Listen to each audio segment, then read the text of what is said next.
Hey, good people. Well, today's lecture, we are going to be reviewing content across several chapters, and that content is going to include information regarding clients' rights and counselor responsibilities, as well as confidentiality, privileged communication, and a duty to warn. So we're going to just hop right in here and get things started with talking about informed consent. Now, this is something that you may have heard before in previous classes or maybe familiar with from your own treatment and going to see a dentist or your primary care physician. But when we talk about an informed consent is basically the client, consumer, or patient having the right to be informed about everything that's going to be taking place in their treatment process. That means from beginning to end. So the informed consent process is something that doesn't just happen on the first visit, but it happens throughout the helping relationship. So in the very beginning of the helping relationship, your client has the right to have an understanding about you, the clinician, as well as the services that your agency or organization would provide. Your client has the right to information in regards to your credentials. They have the right to information in regards to actually a number of different things. Before I get into that, let me go ahead on down, turn the slide so you can see some of the things that would be covered under an informed consent. So again, under the informed consent, you see the client has the right to the therapeutic process. That means that you're going to be explaining to them from the beginning to the end kind of the steps that you're going to be taking and helping them to reach their goal. So is this going to be an application type of helping relationship? Is this one that's going to be more talking and more therapeutic in that way? What should this client expect as being part of the therapeutic process? You're going to talk with them about your skills and expertise. This is where you have to be honest, good people, with your client, consumer, or patient with your skill level. If you know your client is seeking someone that can provide a clinical diagnosis and you know that you are not licensed nor have the credentials to do so, then at this point in time, it is your obligation and ethical responsibility to inform the client that you cannot diagnose.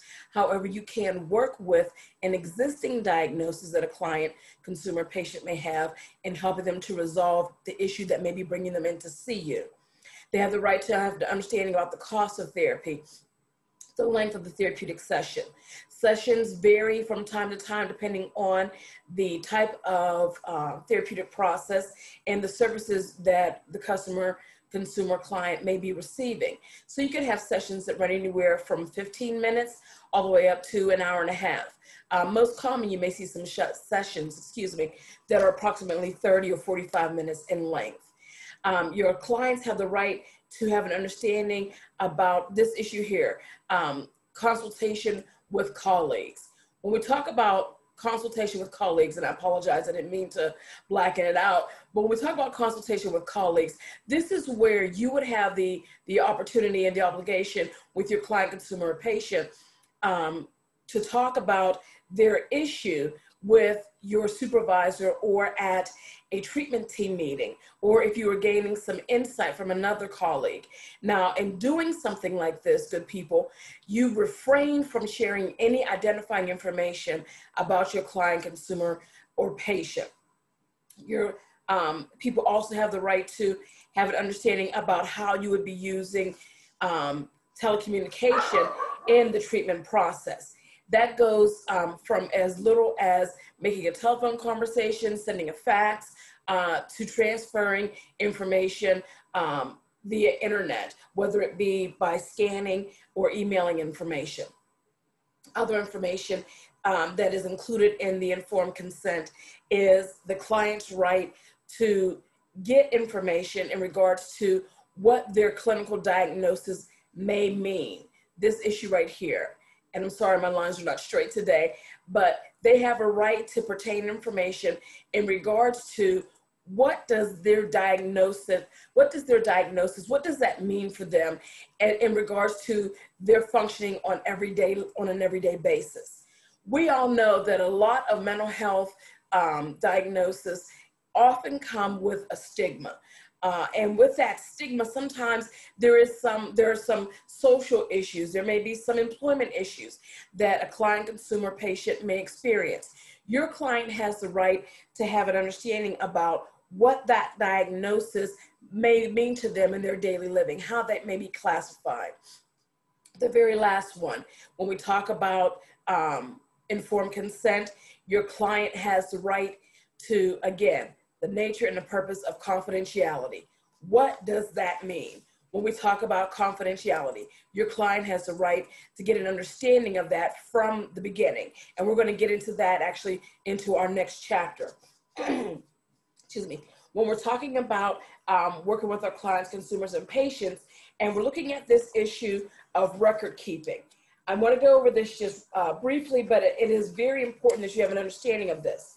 When we talk about record keeping in the helping profession, there has to be an understanding that there's two different types of records that clinicians or helping professionals may keep.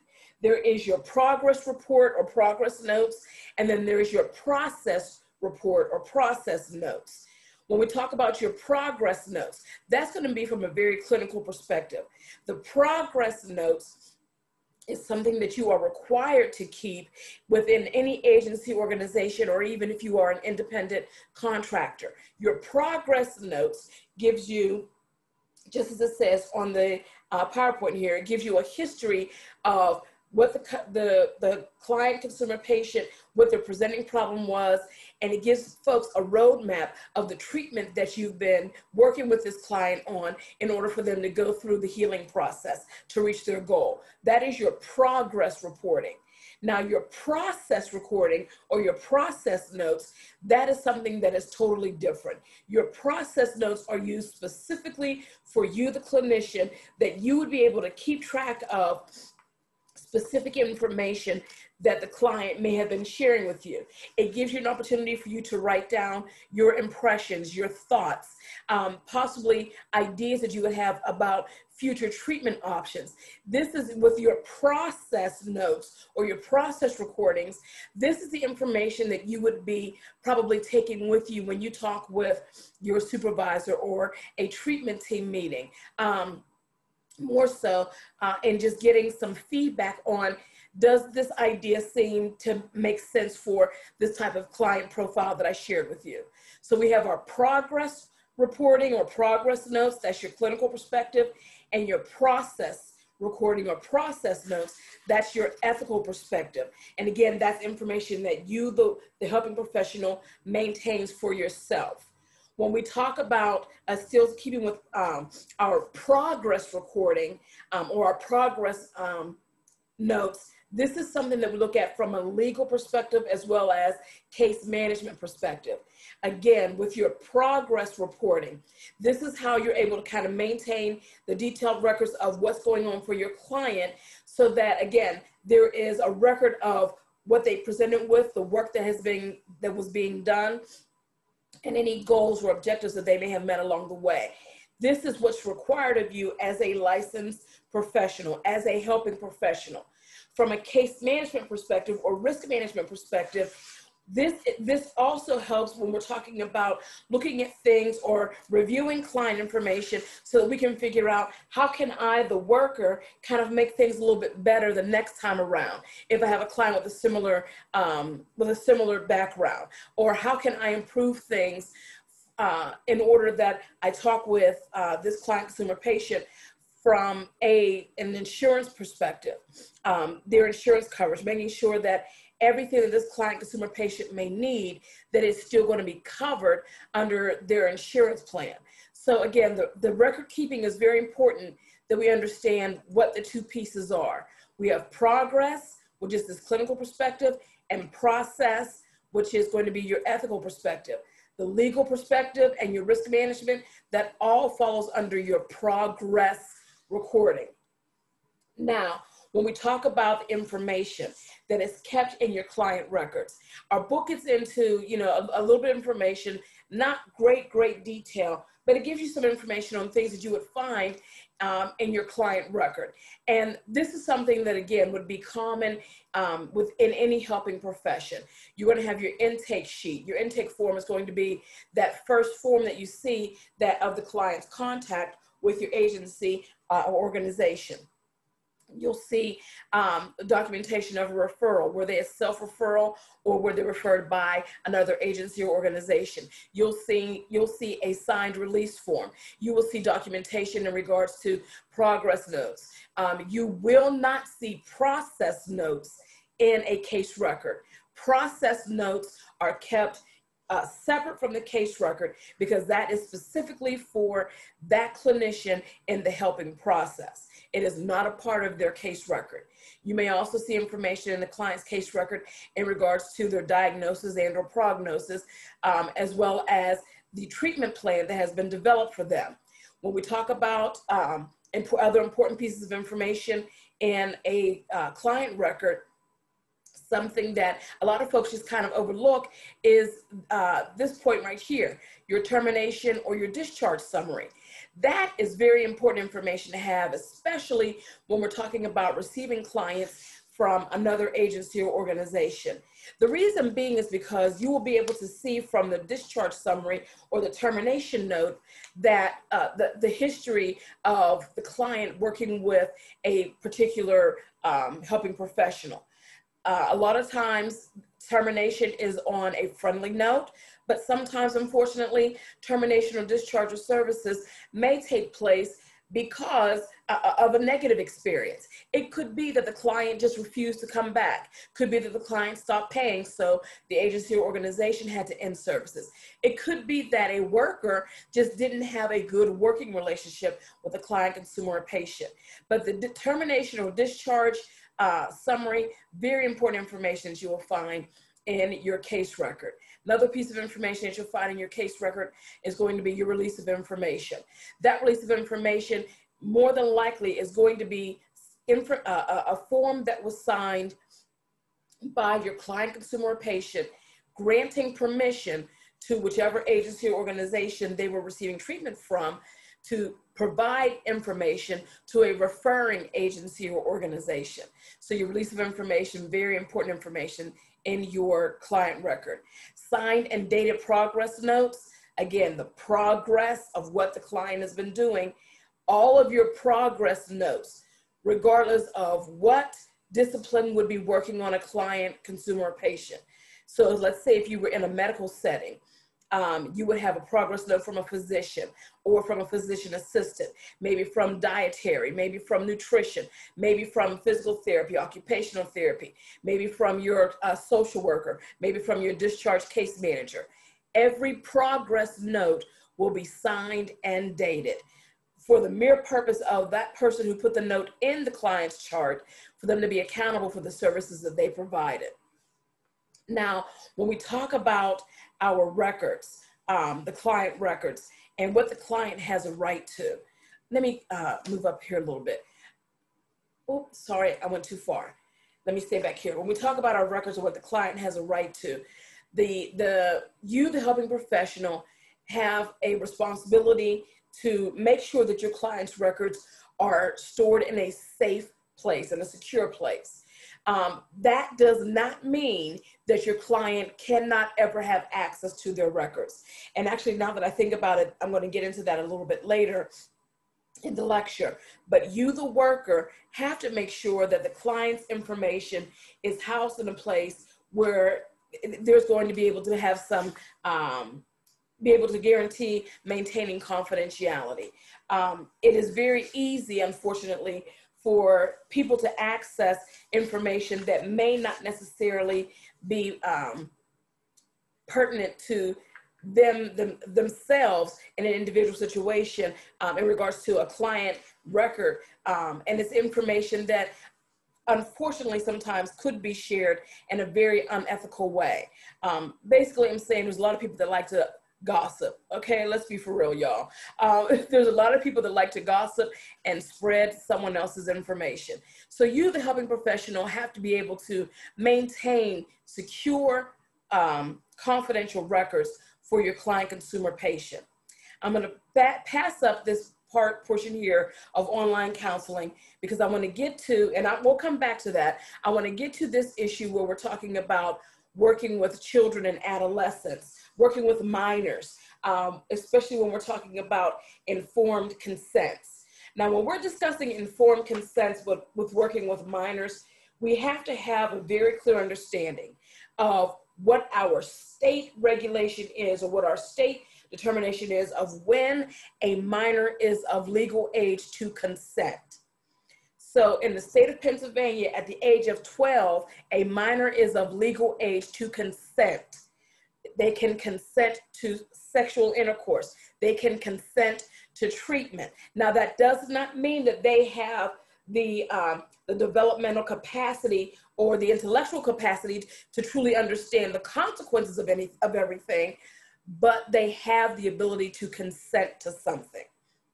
So when we're talking about working with minors and working with them from the perspective of giving them or having them with this informed consent, it is very important that you, the worker, explain things to a minor, of course, in a way that they can truly understand everything that's being said. When we talk about informed consent of a minor, what we need to understand, and our book talks about this very specifically, that parents or guardians of the minor, they are not legally responsible for receiving information on a minor child as it relates to substance abuse treatment, pregnancy or birth control, sexually transmitted diseases. Parents and guardians do not have the legal right to that. So we have to just kind of be careful when we're talking about working with minors. This is where we get into this whole idea right here of the parental right to information about the minor. For the parental right, this is where we, the worker, kind of, we try to bring the client into a place where they begin to feel comfortable with what we're talking about. And when I say they begin to feel comfortable, I mean that the client is willing to trust us, the helping professional, in saying that, hey, it's okay that your parent or guardian sit in on this counseling session, because then that way you can kind of start to see the relationships with the parents and the client, which will be a minor client, but also get some valuable input, on the ideas that some folks may have. When we talk about this section right here, the minor's assent versus their consent or consent to services, the minor's assent basically means that the minor child who is involved with a helping professional, that they have the ability to make a decision about their care. Now, the consent may mean that they may not totally, like I said, understand everything, but the assent means that they can be in agreement to the care that they receive. When we continue on and we drop on down a little bit further and we start talking about other issues, when we're looking at working with minor children and adolescents, we're going to get into this issue of confidentiality, dealing with reluctance. Let me just go there right now. When we talk about dealing with reluctance and working with minor children, when we're talking about dealing with reluctance, we're looking at children or minors who just don't feel like they need to be where they are right now. And the thing about this is, although they may be identified as the client, consumer, or patient, these minor children or the adolescents, they really are not 100% aware of the impact of their behavior, of their actions that it has on either them, the person, or the family system as a whole. So it takes a lot of work for you, the helping professional, to walk this client, consumer, patient through to the place where they begin to have a realization of the role that they play in regards to the consequences of their actions as it pertains either to them, the individual, or to the family unit. Now, as we're talking about working with working with children and adolescents, I'm going to back up just real quickly to the issue that I skipped over, but I want to just touch on it, and then we're going to go into the idea of, or the topic of confidentiality. When we talk about online counseling, online therapeutic services, we are at a point in time in our culture where things are so readily available through e-commerce. And you as a helping professional have to have an understanding of what your state laws and regulations may be in regards to online counseling, and also what is your skill level when we talk about online counseling. Everyone cannot function as an online helping professional. So it's very important that you have an understanding about what your limitations may be when talking about online counseling. And so I want to get to this slide right here when we talk about some of the disadvantages to online counseling. Some of the disadvantages that we look at, a big one is going to be this idea of confidentiality and privacy. Is that going to be compromised? And that's a very tricky thing, because how can you control who's going to be coming in and out of a room that you may be sitting in if you're in a shared office space and you're working with a client, consumer, or patient online? But also, if you are the client, consumer, or patient and you're in your home, or if you are at a public place, maybe you're at the library, but you're someplace trying to receive services, there's no way to guarantee confidentiality and privacy. Also, we have to be mindful of the whole idea, almost the comfort that our society has right now in forming relationships fairly quickly through the pixels on a screen. We get very comfortable just talking to a camera, and we get comfortable just seeing someone on a screen. We have to be mindful of the issues of transference and countertransference, and how that may help or hinder the counseling process. So with that being said, we're going to transfer now and start talking a little bit about confidentiality. This is kind of going into that next chapter. When we talk about confidentiality, our book kind of divides things up and gives us clear explanations about three very key important topics: confidentiality, privileged communication, and privacy.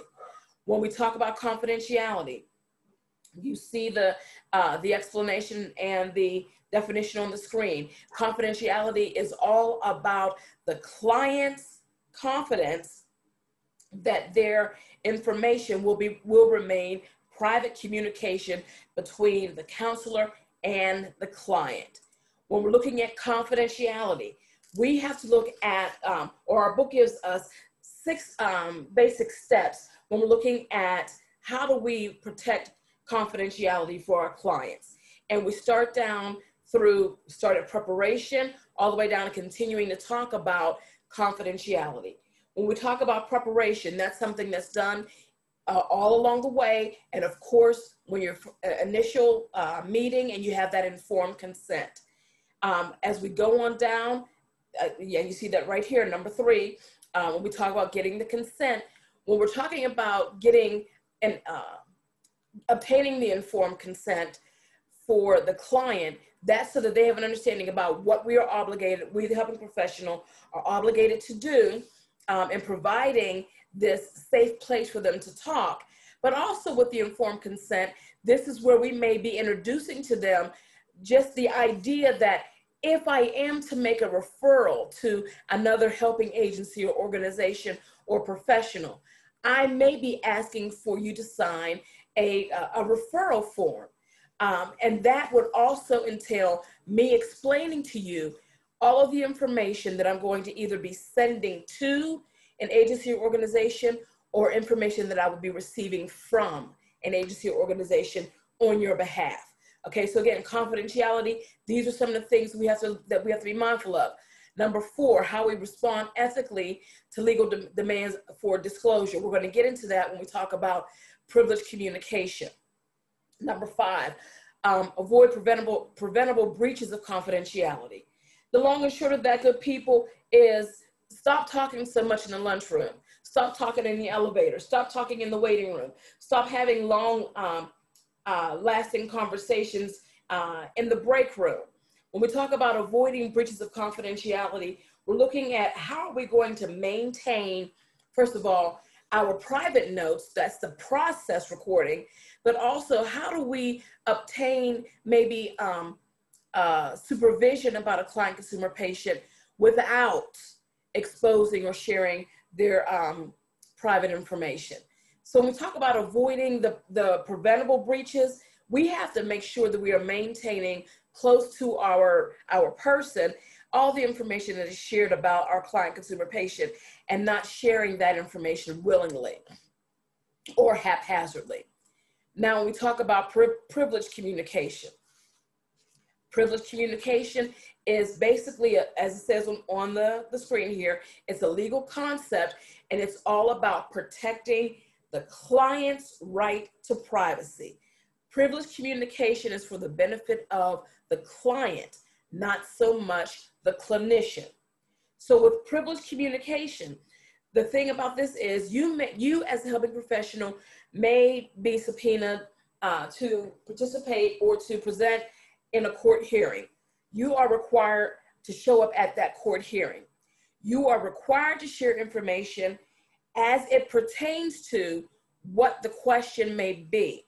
You do not share all of the client information if it is not relevant to the issue that's being presented before you.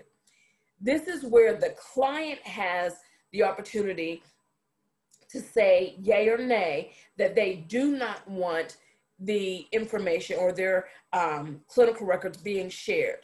The clinician has to have this understanding that based on whatever your state regulations or your state statutes may be, you may still be required to show up to the courthouse, but you may not be required to share information. Again, privileged communication is all about protecting the client, not the clinician.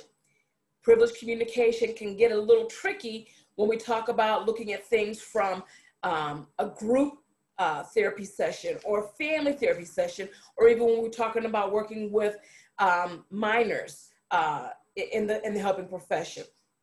So our book has a lot of information about some of the things we have to look at when we're talking about working with, again, with minors, privileged communication, and also working with group and family members. That's probably going to come in later chapters. When we talk about privacy, privacy basically means that our client has the right to view their information in their client record and to view it and be left alone while they're looking at it. To be in charge of, I want to hold this file. I want to see what is in my application or in my packet. So basically that means that the client has a right to have an understanding of what may be in their employee's HR file. You have a right to see what's in your medical file. When we talk about privacy, you can look at it because the information is yours. It belongs to you, the client, consumer, or patient. So you have the right to look at that information and to get an understanding about what that information means. Someone sits with you and they explain it to you. Now, when we talk about confidentiality and some of the limits with confidentiality, one of the things that we really have to look at, and actually I'm going to jump ahead here when we talk about limits of confidentiality, I'm going to jump ahead here to the issue of having a duty to warn. Now, we know that a duty to warn, and our book has several court cases that I'm going to encourage you to read. Make sure you read over these court cases and read these sample case studies in each chapter to get an understanding of how this information impacts you, the worker. When we talk about a duty to warn, the duty to warn is basically all around this aspect or the concept that if a client, consumer, or patient presents as a harm or a danger to themselves or someone else, then you, the clinician, must act on that threat. You cannot keep that to yourself. So when we talk about a client that has spoken or made comments about wanting to harm themselves, this is where you have to be very, very careful in your assessment of what's going on for the client, consumer, and patient. And let me just say this, throughout your book, there is a lot of information in here to help you in assessing working with dangerous clients, working with students, especially when we're talking about the issue of suicide. So please make sure you don't skip over these sections in your textbook. Please make sure that you take the opportunity and read through those closely.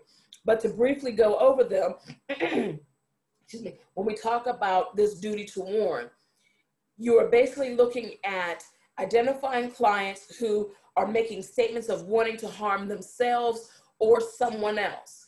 When they make these statements, they are making statements with a plan. Not so much just making statements like, oh, I'm so mad at Sally, I could just slap her. Because we all have those issues where, oh, I just want to react in this angry emotion or this frustration that I feel. But we usually don't act on it. But at some point in time, someone may say to you, oops, I didn't mean to do that. Someone may say to you, I am so annoyed that my boss keeps taking me off the schedule. I have a family to feed. How do they expect me to feed my family? Well, you know what? I'm going to teach them a lesson. I know what time they get off, and I'm going to meet them at their car, and we're going to have some harsh conversation, and it may just turn physical. Right there, the client is telling you a plan. So if the client is just blowing off steam, like saying, oh, I could just kick myself, or oh, I hate when this happens, talk with them and see what exactly is going on with them.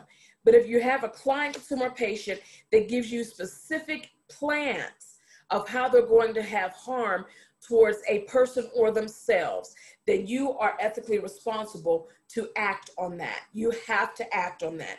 And that is what falls under the legislation of a duty to warn. And again, the duty to warn, there's several pieces of legislation that's briefly reviewed in your textbooks. So please make sure that you read that and become familiar with it. Now I'm going to go back a little bit. Still, we're talking about confidentiality, because there's two pieces of confidentiality that I want to make sure everyone is familiar with. When we talk about working with minor children, especially in a school system, and actually this is something that applies to you as college students, we function, educational institutions function under the act that's called FERPA, F-E-R-P-A. Family Educational Rights and Privacy Act.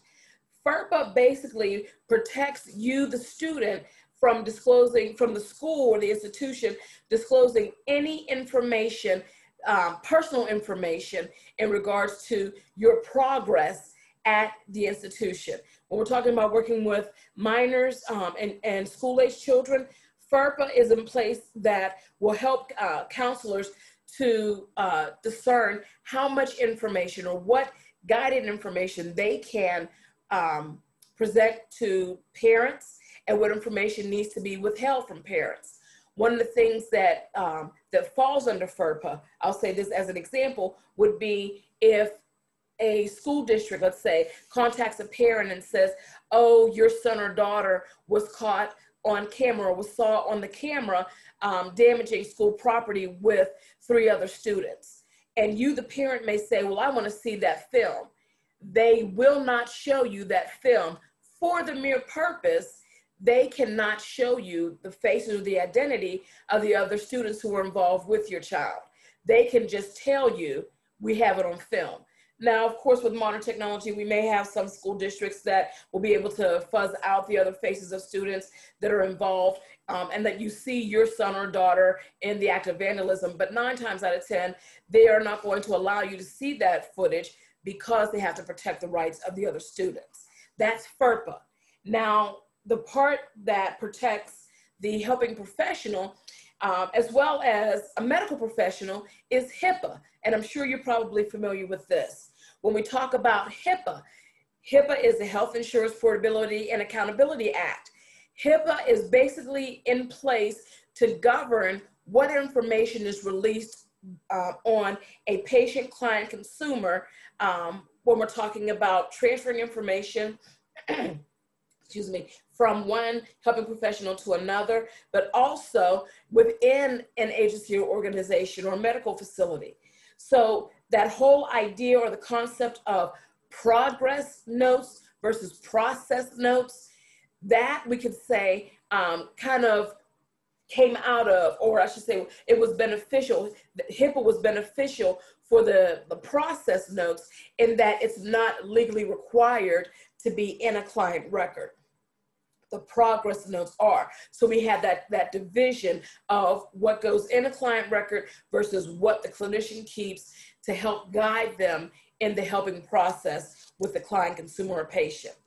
So today we went over a lot of information, and I know I went over it somewhat quickly, but if you read through these chapters, you will have a clear understanding and additional information in regards to client rights and counselor responsibilities, as well as the issues of confidentiality, privileged communication, and the duty to warn.